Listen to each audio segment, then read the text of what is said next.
Well, here we go, ladies and gentlemen, boys and girls. Hey. Welcome back to the Circus of Safety. Woo! Episode 5, gentlemen.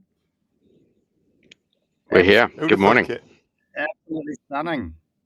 Hey, listen to our audience out there. Welcome back. Where Des, Andy, and myself try to guide you through the chaos and the circus that has become safety. So, thanks for joining us. Episode 5. Absolutely amazing. Now, guys, I know we've all been really busy over the last week or so since the show last aired a couple of weeks ago. But listen, I thought I'd take the time. We got we got a bit of feedback off that last show, which was really cool. Obviously, it shows that people are listening, people are engaging, and this is going to be quite intimidating. But people are actually taking on board what we're talking about, right? And they're engaging in the conversation, which is when we catch up. That was the whole point of this, right? So really exciting. So I just want to share some feedback on the last episode before we get into it, and we'll crack it on from there, right? So this has come from Sounds good. Craig Gardner. So thank you, Craig, if you're watching today. Big shout out to you for contributing on the last show. And his feedback, and I'll read it to you, is the conversation related to qualifications is important. So great thing that it came up on the wheel, right? Much of it is because of the ineffective vocational education, which is a fascinating approach. If any education, including health and safety, is not relevant and applicable, it will be forgotten. The qualification just demonstrates you had the time and money to stick at the course. If you improve the business, the culture, and the lives of those you're responsible for or can influence, then you are qualified. So, some great engagement there, right? And some more food for thought around our topic from the show last week, right? It's quite a unique take on the whole position, which is good. I actually caught up with Craig last week. Had dinner with him, and it was we talked, which was great. So, Andy, are you taking this virtual thing into the real world, mate? Yeah, there's no difference to me. That's Safety's safety, wow. whether it's virtual or real. It's just safe. Wow. Just you've had dinner with I'm trying everyone. to save lives.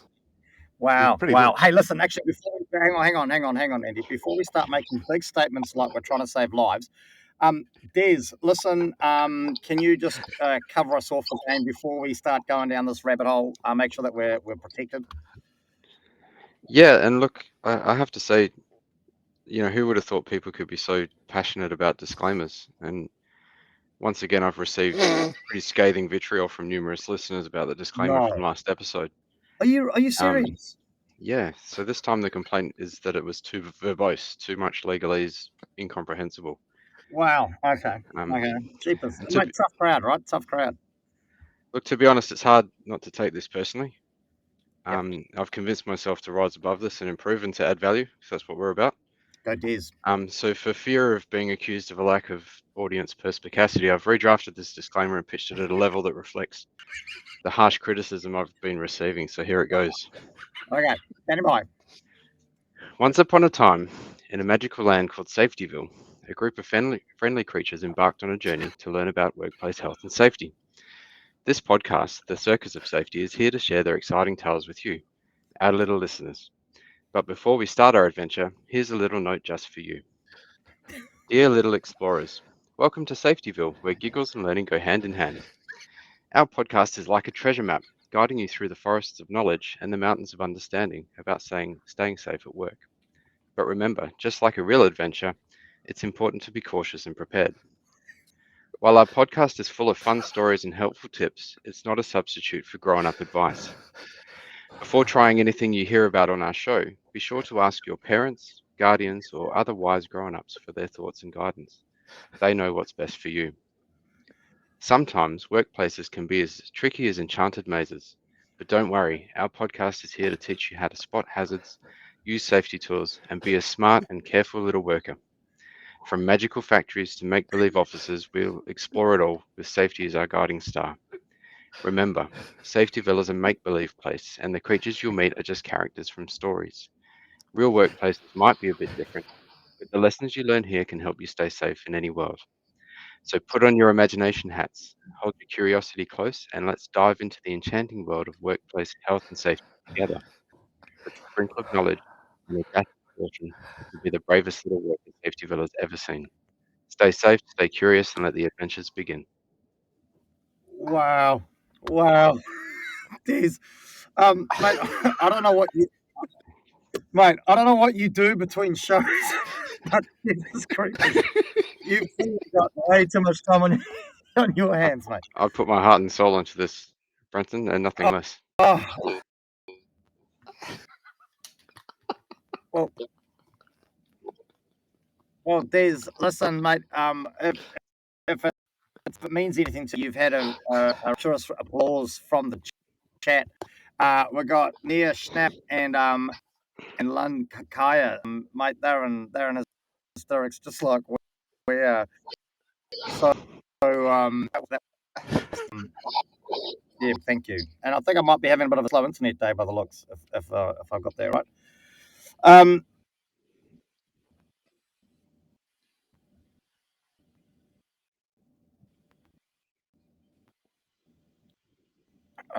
Yep, cool. Okay, so okay, I'm hoping. Yep, we can still hear you. No, A little bit internet. scratchy, but we still got you.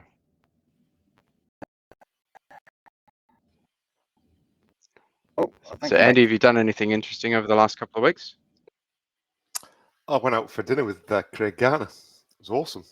Of We course. talked about the benefits of vocational education. Sorry, as you mentioned by Brenton. Yeah, it was good to catch up with Craig. Caught up with a few other people. Finished reading that everyone's hanging out happened about self-regulation, if it can improve safety in the chemical industry. And you'll be pleased to hear, according to the report, it can. What is interesting, though, is that they actually compared it to no regulation as opposed to external regulation. So, so the headline that you can take is that self-regulation improves safety in the chemical industry. But if you delve a bit deeper, it's a very specific piece of research that doesn't necessarily tell the whole story. That's a shame. It would have been nice to see it compared to actual regulation, third-party regulation. Yeah, absolutely. And yourself, what you been up to, Des? Well, I alluded to a bit of an update in the safety clutter space at the end of the last episode. I thought I'd forget about mentioning it, but I did remember. And basically, there's an organization I'm associated with that completed a pre-qualification without submitting any documented evidence and managed to receive top scores. And as far as I'm aware, this is the first time a pre-qualification without documented evidence has been attempted. And the fact that it was very successful is a great thing, but also arguably it provides more assurance from a pre-qual than you would get from a desktop assessment. So what was the nature of that assessment? How did that assessment unfold? So it was the having instead of submitting a documented evidence to a pre-qualification assessor provider, we had that assessor actually come to the work location and perform the assessment. Wow. So that's a brilliant it's a cool innovation, because really, like so much of the evidence that causes, or so much of the safety clutter that we have is to gather evidence for these types of activities, these external audits, these pre-qualifications. So if you can eliminate the need to generate that evidence, then you should be able to reduce a significant amount of safety clutter. Absolutely. What's interesting, or one of the interesting points there, is that the assessor needs quite a different skill set. So you can't just take your assessors that are evaluating documents and suddenly put them on a site. I mean, that would be a recipe for disaster, I would imagine. So how was the assurance there? Was everybody comfortable with how it was happening? Was it a specific assessor that came out of the field? It was, yeah. So I can do a shout out to Sitewise who facilitated that pre-qualification. They were exceptionally good with it, and they had a sort of a specialized assessor come out, and it's basically, to me, it boils down to how you view evidence. And if you Yep. view evidence as everything has to be documented, then this sort of thing is going to be problematic. But if you view evidence inherently as oral, which I would argue that legally it is, then this sort of thing is kind of an obvious better way to go about things. So it was cool to see that theory worked. So would you get to the, well, I mean, in my mind, it starts to beg the question of whether you should be outsourcing pre-qual anyway. Because if you're doing it on your site, then shouldn't you just be doing it? Yeah, it kind of becomes little different from having an external audit, which, you know, a face-to-face audit, which to me is a better quality. Still just a moment in We've been having time. a few technical problems here.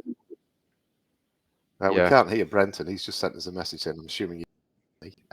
No, we can't see him Brenton? either. We're not just enjoying the. Oh, we've just heard him. We got him. Oh, I've just am I heard back? him. Am I? Yeah. Oh, We got I'm audio. back. And we've got video Oh, of the boys, spinning. sorry, mate. I really wheel. appreciate that. I don't know what happened. Suddenly, I just fell off the bloody face of the earth. So apologies for that. Thanks for filling time. So great to hear what I've been here all the time. So great to hear what you've been up to. Been absolutely stunning. But are we ready to spin the wheel, boys? I think so. Oh, absolutely. Yep. We've run out of things to talk about. Okay, there we go. Where's the music? What's going on? Here we go. Capability of the safety sector. Now, I guess we could argue similar to last week, but different, isn't it? It Yeah, is. they're I kind find of it following interesting very that we've closely used the from- word sector. Wow. Okay. Fair enough. So, just bouncing around I mean, Des, what are your thoughts? I think this might have been that you suggested we take up. Possibly. I probably would have worded it as the lack of capability in the safety sector. But I think that if I'm not being so cynical, it's I think there's some prevailing beliefs in the safety profession that are just simply wrong and need to be changed in order for any progress to be made. And so long as those beliefs continue, then we're not going to go anywhere. Wow, mate, that sort of sounds It was interesting. like let's all sit around and sing kumbaya. That's awesome. Andy, what are your thoughts? Yeah, I just found it was interesting to interesting that Des used the term profession and that's not what came up on the wheel. I don't want to correct Des because I would never dream of doing that. But I find it interesting that we use safety sector or in the original thing, and in conversations I've had recently, I'm reluctant to refer to it as a profession. Because I see a lot of practices that I would deem to be unprofessional by a number of different people within the industry as such, or the sector. I think for me it goes back to what are the key skills? What's important? What are we trying to achieve in terms of capability? What does a capable safety person look like? And again, we go back to the INCHPO Singapore Accord, which has got some details in there around people that are working within organizations. But what we seem to be lacking a little bit is the capability of people that are working across organizations. And I think that's where there's a gap, and that's where we need to tighten things up. So is that how you would define what we're talking about? Whether it's sector or profession, it's basically people that hold their hand out and say that they're a safety manager or advisor or a practitioner of some sort, or however Yeah, you would define that. yeah. But I think there's a definite divide there. I think someone that's working in safety within an organisation is quite different to someone that's offering advice across businesses. Primarily, a safety manager, in my mind, is a manager. So the skills there should be heavily focused on management. A safety consultant should be a subject matter expert in various different fields, but what those fields are is often not clearly defined. And I find that quite a few external safety people push the limits a little bit sometimes. Like there's certain things that I would never do because I'm just not comfortable doing it. But I don't think that's necessarily true across everybody. But you can understand why. It's a competitive market. People want to make money. So yeah, I think you're always going to have that tension between the two. I'm not sure I'm fully on board with the idea of a safety person within a company primarily being a manager. I think I would liken it to sort of an in-house legal counsel where you're kind of a professional that's embedded within the organization to make decisions, but not necessarily to help inform decisions, but not necessarily to make decisions. Yeah, that's interesting in itself. Have you looked at the Singapore Accord? No, I haven't. Yeah, so that I think a bit of homework for you, Des, if you get chance between.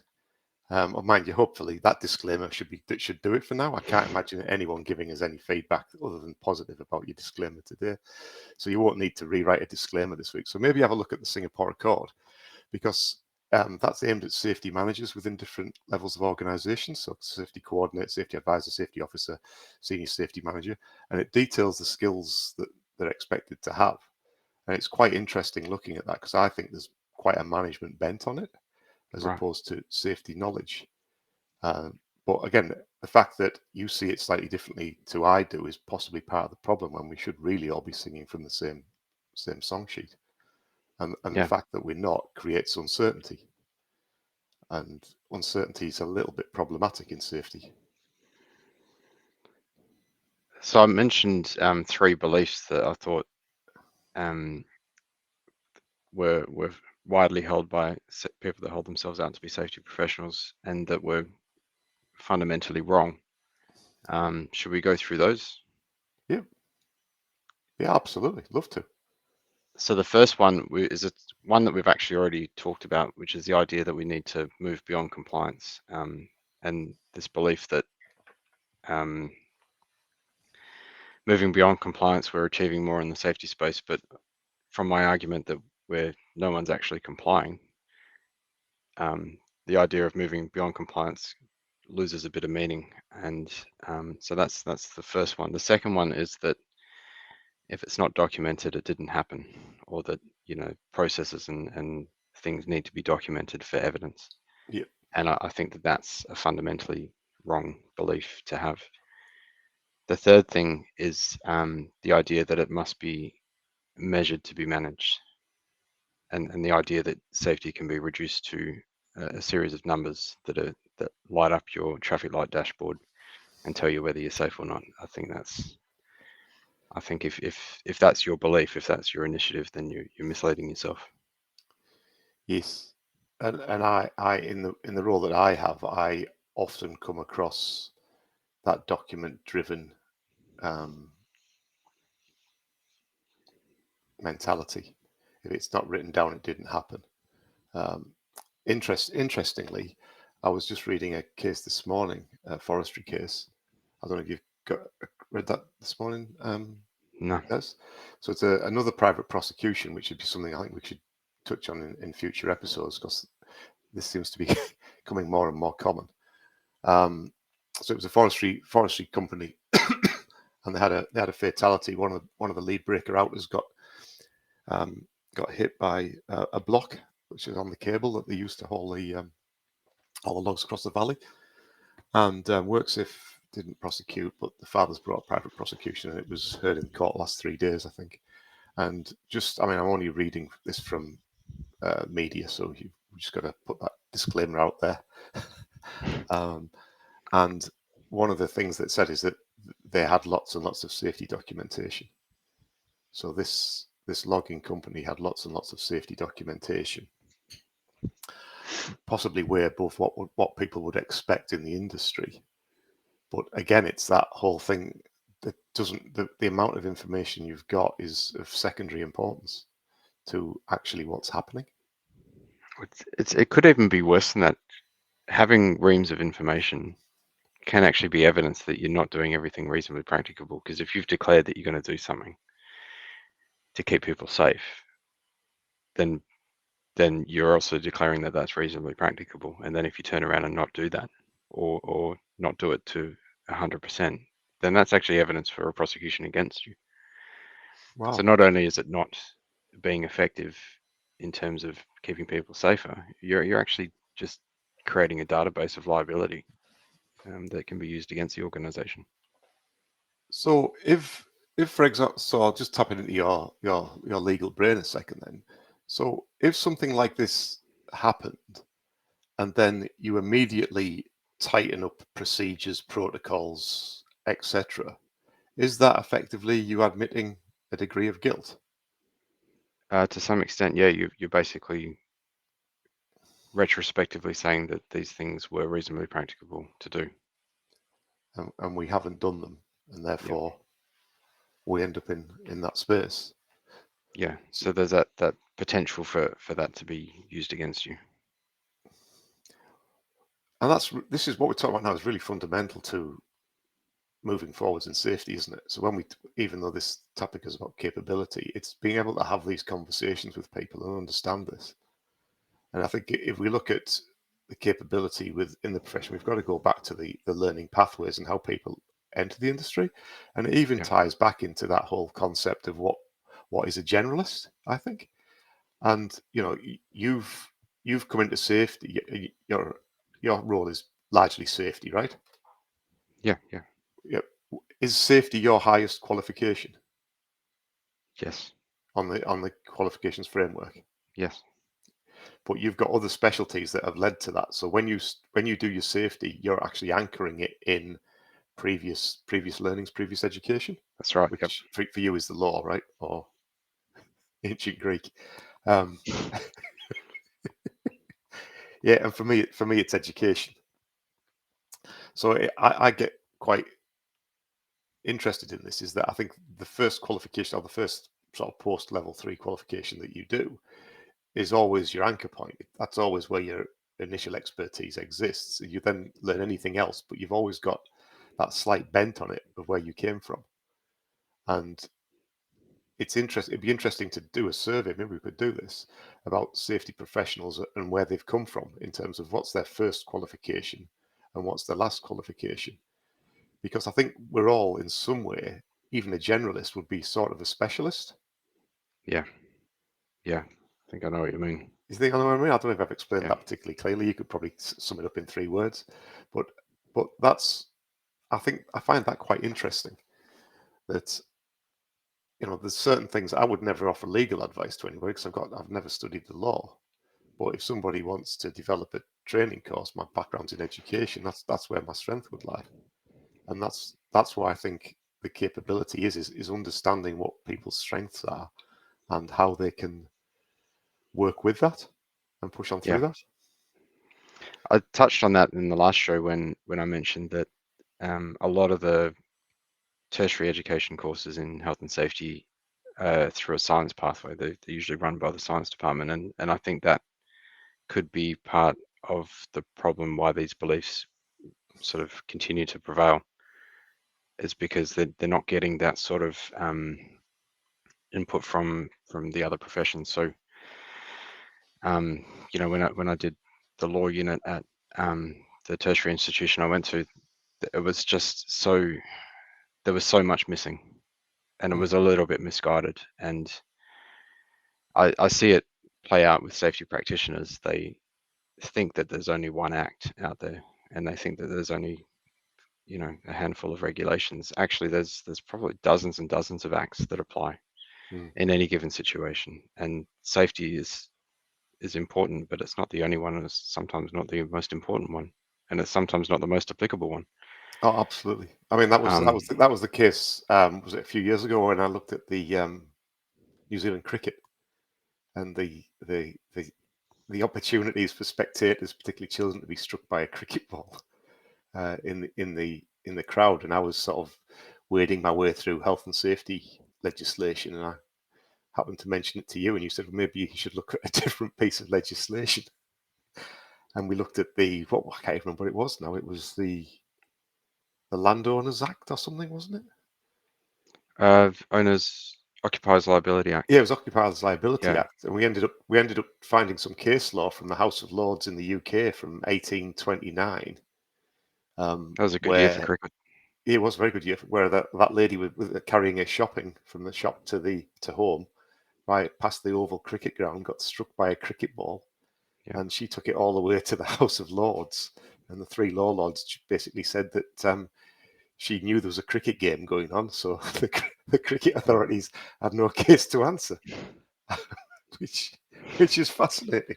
The game continued. The game continued, and yes, I think that's a huge piece of it. And when I think about the amount of law that I studied in my tertiary qualification, my safety tertiary qualifications, it was absolutely negligible. I think it was tiny. We looked at maybe 3 or 4 pieces of case law, but we didn't go the breadth of actually tons of different laws apply and have safety implications in them.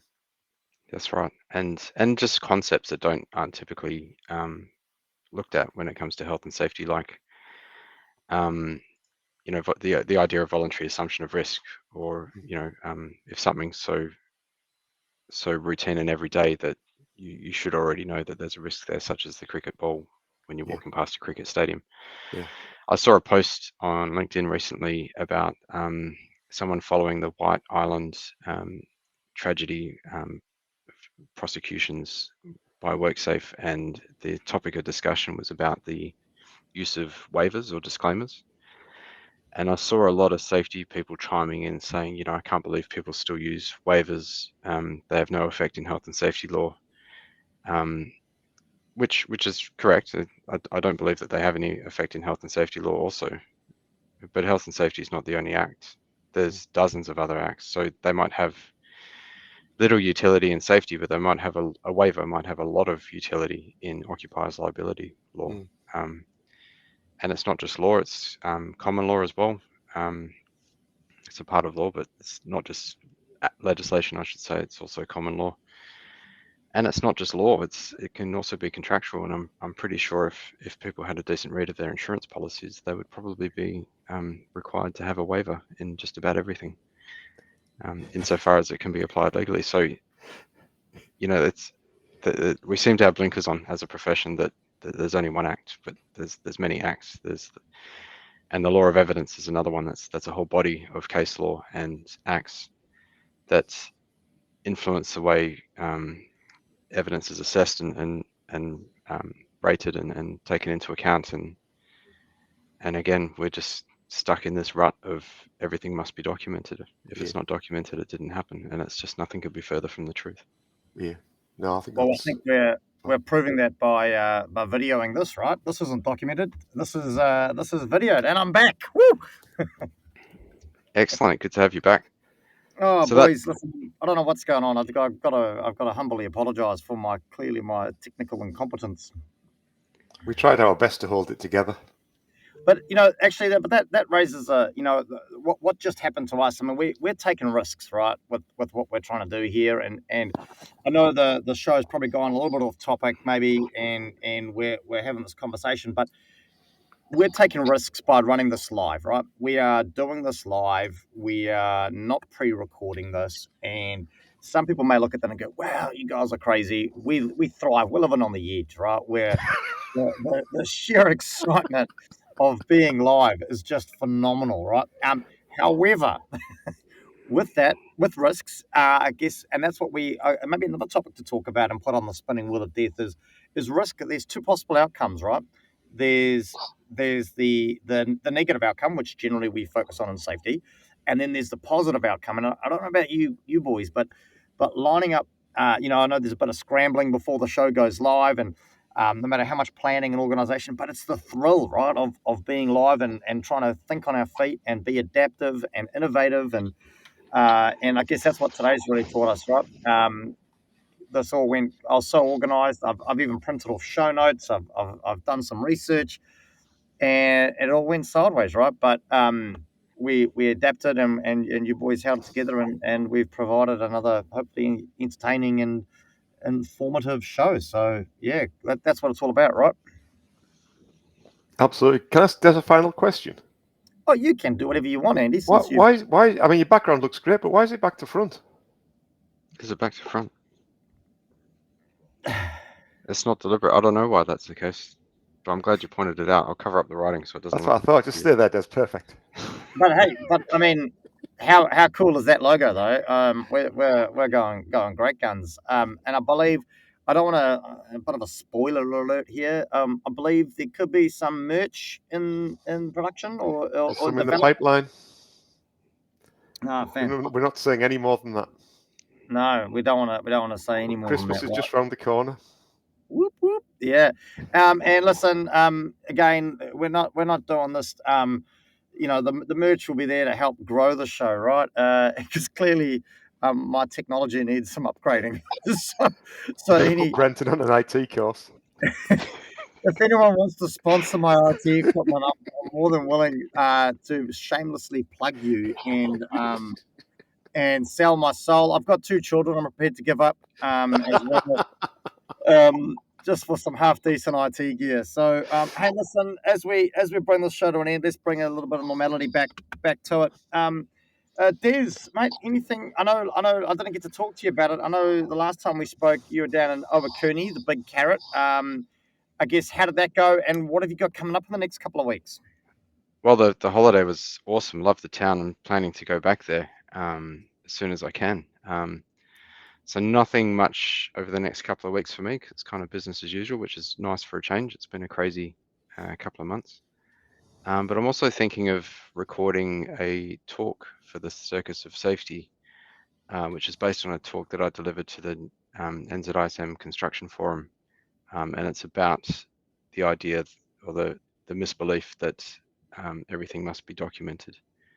And if it's not documented, it didn't happen. So it's a short talk, and I'm thinking of making a sort of recording discussing that in a bit more detail. I think that's a great idea. I've actually had some feedback from some of my clients that listened to you in that and said it was excellent. So if we can make it more widely available, I think that would be a really great thing. Yeah, and that's quite exciting, Des. I know, unfortunately, I missed that event, so it'd be great to join in and listen in and have that available going forward. So some exciting stuff coming up. Thanks, Des. Andy, what about you, mate? It sounds like you've been gallivanting around the country again, having dinners with people and all that kind of exciting stuff. Absolutely. A little bit quieter the next couple of weeks, not so much traveling, hopefully. But I just got an email now, so that might change.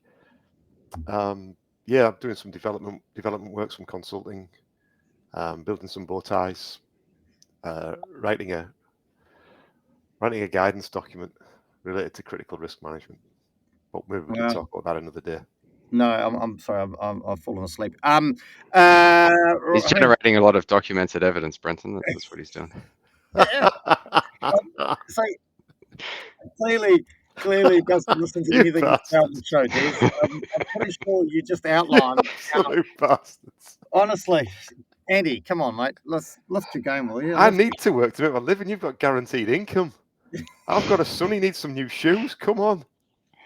Oh wow! So you're putting your morals, your ethics aside to do nothing but make money. Wow, Andy. No, I just want my son to have some shoes. This show's taken a turn because Brenton's giving away his children, and he can't clothe his children. Can I suggest a Circus of Safety logo embedded pair of shoes for your son? Wow! Fantastic. Well, yeah, no, excellent. Well, I think I'm going to be on the lookout for some new IT equipment over the next sort of couple of weeks. Hopefully, I can get that sort of sorted. And also, I've got another life outside of work and safety, and really excited. Got the BMX club that I'm heavily involved with, East City BMX. got our winter race met in on Sunday, so that's going to be quite exciting. Looking forward to that as we rapidly approach the BMX racing new season here in New Zealand. I'm quite excited. So a couple of hopefully big weeks before the next show, gentlemen. Now, listen, before we wrap up, we probably, when we started this thing, and I know Andy and I have had a conversation about this week, actually, we probably didn't quite realise, well, really, this is probably more therapeutic for the three of us than it was for anything else, but we've rapidly been growing followers, which is quite intimidating, especially when you start having IT issues. And we've actually got a considerable number of followers on our LinkedIn page. So just wanted to shout out to one of them. I've randomly selected them. I've almost kind of created another spinning wheel of I guess followers, if you will. So if any of our followers felt a bit dizzy this morning, it's because I was spinning you on a wheel. So the spinning wheel of followers is what I've dubbed this one. Me and spinning wheels, I don't know what it is. Christian Fournier, an EHS consultant and author. Thanks for following. Big shout out to you. Listen, would love to get your thoughts. If there's any topics you'd like us to put on the spinning wheel, please reach out and let us know. Otherwise, I guess, gentlemen, that's a wrap, right? This will be up on Spotify and all your other favourite podcasts. What are they called, Des? You're more of a podcaster. What are the things where you consume your podcasts called? What are those? Like Apple Podcasts and Outcast? There is a word for it, but it escapes me. It's something podcast receiver or some more elegant way of saying that. But well, there we go. There's a bit of research for us. I suppose if we're providing materials for people to consume, which is how it's been. A podcast repository. A podcast? No, that just sounds. No, that just sounds a bit. You're thinking suppository. That's something quite different. Oh God. Okay. So, well, guys, great show again. Great to chat. And listen, we will no doubt see you in a fortnight. Awesome. Speak soon. thanks, Brenton.